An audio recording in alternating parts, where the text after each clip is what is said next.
तुम सब लोगों ने अभी तक जे के चैप्टर 260 के स्पॉयलर्स देख ही लिए होंगे और तुम सब लोगों को पता होगा कि गोजो का हो रहा है कमबैक। तो क्या गोजो का कमबैक सही में हो रहा है या इसके पीछे गेगे के कुछ और प्लान्स हैं? मेरे पास कुछ थ्योरीज है कि गोजो का कमबैक क्यों हो रहा है। अगर तुम्हें पसंद आई तो वीडियो को लाइक कर देना। तो फर्स्ट थ्योरी पे चलते हैं। फर्स्ट थ्योरी है, अगर तुम जे के मांगा पहले से फॉलो कर रहे हो तो तुम्हें पता होगा जब गोजो एंड सुकुना की फाइट चल रही थी तब जे की मांगा सेल्स एंड अब जे की मांगा सेल्स अगर तुम कंपेयर करो तो तुम्हें बहुत ही ज़्यादा डिफरेंस मिलेगा, क्योंकि गोजो की डेथ के बाद बहुत सारे बंदों ने जे के पढ़ना छोड़ दिया एंड बहुत सारे बंदे जे के मांगा ओनली गोजो की वजह से ही पढ़ रहे थे। तो गोजो के मरने के बाद उसकी मांगा सेल्स ड्रॉप हो गए के कंपैरिजन में, जब पहले कंपैरिजन में ड्रॉप हो चुके, इसीलिए गोजो का कमबैक कराना जरूरी था। एंड सेकंड थ्योरी ये है, जो गोजो का कमबैक हुआ है वो रियल गोजो नहीं है। तुम बोलोगे भाई इसका मतलब क्या है कि वो रियल गोजो है ही नहीं।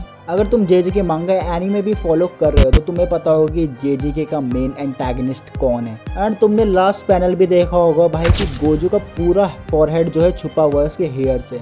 तो वो वाला गोजो में भी केंजाकू हो सकता है जिसने गोजो की बॉडी पोजेस करी हो। अब तुम बोलो केंजाकू तो मर चुका है, भाई गेगी है वो, भाई कुछ भी कर सकता है। एंड थर्ड थ्योरी है कि जो हमने पैनल देखा था वो ओनली सुकुना का हेलुसिनेशन था। मतलब कि यूजी से भाई कुत्ते की तरह पिटने के बाद सुकुना के माइंड में छप चुका है कि भाई ये जो सामने खड़ा बंदा है ये गोजो है और उसे हर जगह गोजो दिख रहे होंगे। ऐसा भी हो सकता है, तो इसलिए कि वो भाई नेक्स्ट चैप्टर में वो हट जाए और वो बता दे कि ये हेलुसिनेशन था सुकुना का, वो कुछ नहीं था, ओनली उसे माइंड में ऐसे चल रहा था।